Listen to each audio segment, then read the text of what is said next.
Okay, viewers, now what I want to tell you about is a little situation I have here with a big Australian retailer called Kogan. Any Australian viewers will know that company quite well, but I've got a nice computer monitor here that I bought about 12 months ago. It's still under warranty, but it's no longer working. So I'm trying to get it either replaced or my money refunded from Kogan. Now, I'm not going to preempt what's coming up in the video here, but what follows is really a farce and a debacle. This is what Kogan is requiring me, and I assume many other consumers, to provide them before they'll even consider refunding my money or replacing the monitor. So you can look at this and make your own conclusions to it, and maybe put some comments down below. But it's not so bad for me because I've got the equipment to be able to prove my case on video, but most people won't. And the reason they do this is that they're hoping that 80-90% of people that have got a legitimate product problem will just give up. It'll be all too hard for them, and they'll just give up and the monitor's only worth 150 bucks.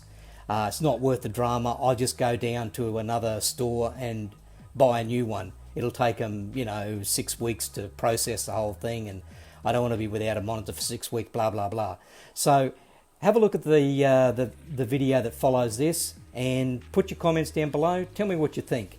I think it's outrageous, but I do understand their kind of thinking perhaps, but for a $130, $150 monitor,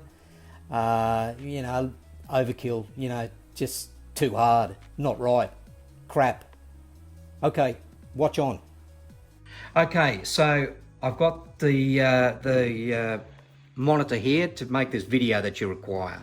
So I've got an extension cord here, so we're going to prove there's power coming through this extension cord by using this tester.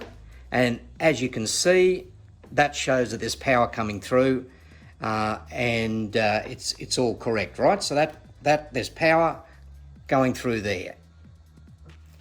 I'll remove that.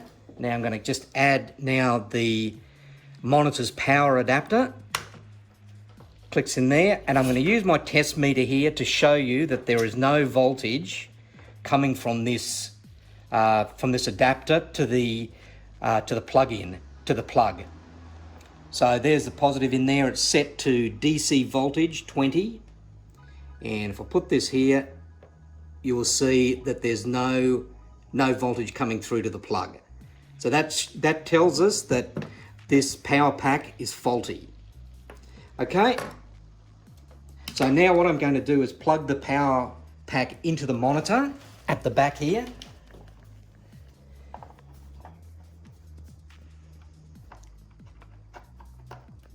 Right, and you will see that there's no light illuminated down here in the corner, so that means that there's no power. I have done a power cycle on this monitor before I started this video. I'll try and turn on, but nothing's going to happen because there's no power to the monitor. Now, if you have a look at the monitor itself, you'll see it's in good condition. It's not cracked, damaged, smashed. It's clean. So the fault, I think, lies with the power pack, but I don't know if when the power pack failed, it caused a short in the monitor itself. That would require taking the monitor apart to do tests, and I can't do that. And to show you that the test monitor is working, that the multi-tester is working properly, I have a battery here, and I'll just try and connect these leads up. That's the negative, and that's the positive. If I get it on there correctly.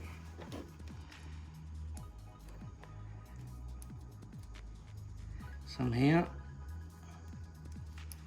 So I have to do a battery.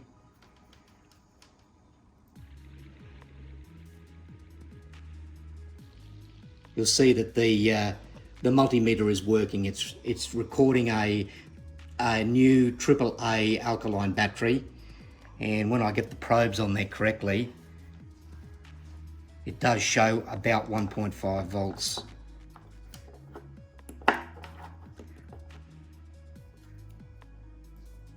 There you go, 1.5 volts clearly. So the multimeter works. So there's your problem. Okay, thanks.